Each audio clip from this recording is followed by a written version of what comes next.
Stay with me, Lord, that I may never When you pray, you focus only on God. Amen? Kaya gano'n po ang dasal sa pag-aalala. Kasi pag nagdarasal ka, inaalis ng pagdarasal ang tingin mo diyan sa iyong pag-aalala. Sa negatibong na iisip mo. Amen? Kaya nga, sulihin nyo, bantayan, paano ka ba nagdarasal? Kung nagdarasal ka, para sabihin mo lang yung mga na-memorize mo mga panalangin, kapatid, kulang yan. Kasi ang tunay na pagdarasal ay pakikipag-ugnay sa Diyos. Amen? Ang pagdarasal ay hinahayaan mo na ikaw ay hawakan ng Diyos. So, pray not only with your lips, but pray with your heart. Kapag nag-aalala ka, ay naiisip ka sa ano ang panalangin, binibigay mo ang iyong loob sa Diyos. Stay with me, Lord, to show me your will. Stay with me, Lord, that I may hear your voice and follow you. Stay with me, Lord, for I desire to love you.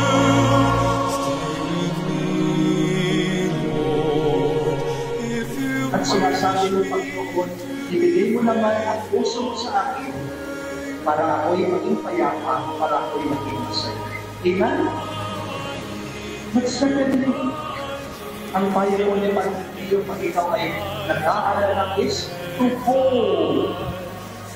Hold. Ano po ang hold? Hindi po yan yung sigarilyohan. To hold means you wait for the promises of God. To hope means you look at God's promises. Hindi ka makakaasa kung hindi mo alam ang Diyos. Amen? Paano mo malalaman ang pangako ng Diyos kung hindi mo alam ang salita ng Diyos? Amen? Ganyan po ang halaga yung palagi tayo sisimba. Maaaring hindi tayo nagbabasa ng Biblia. Dahil alam ko, marami sa inyo mahina ng mga Biblia. Kung hindi naman, marami sa ating naman. Pero kung hindi ka pa nakakagbasa ng Biblia, magsimba ka!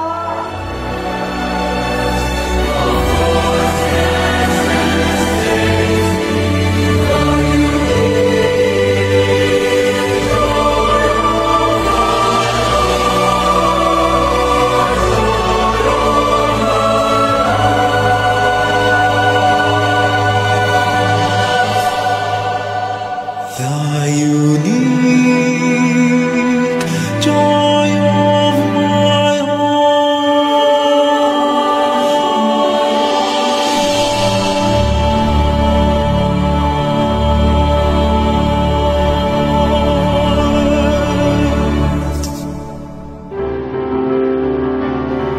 San Pio naning Pietrelcina, isyagme imaya abalita, indukod mo king Diyos ating kapara, itiyasan ng akusan mikeka, aling hawa mo sukat ng tukyan.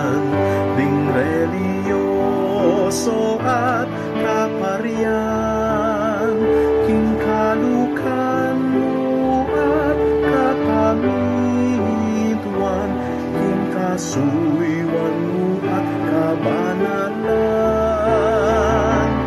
O Santiyo naning Pietrelcina, bisyag me imayap balita, inukod mo king Diyos at king kapara, itiyasan ng apusan bigeka, alang